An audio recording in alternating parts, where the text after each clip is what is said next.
Sapsap. May nagpautang na naman ng sapsap. Dito ko lulutuin sa likod sa kapatid ko.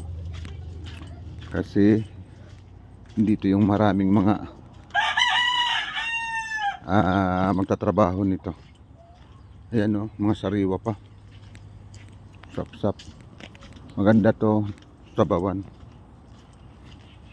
Kasi kung ako magluluto nito, hindi ko to mauubos palagi.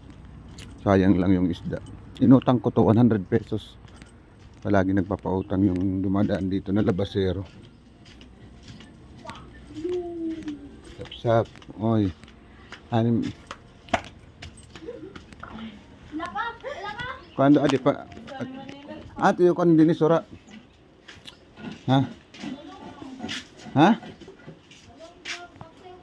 Paksa yung kulot adi din ni.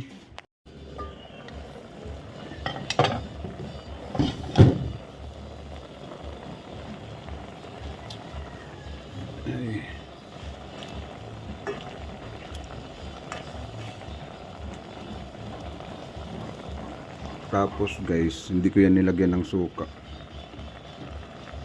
Hindi ko nilagyan ng suka kasi ito yung ilalagay ko.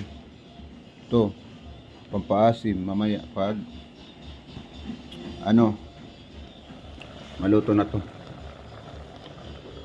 Kasi marami yan dito sa amin. Itong dalandan, tsaka kalamansi. Marami. Yan ang pinakamarami dito.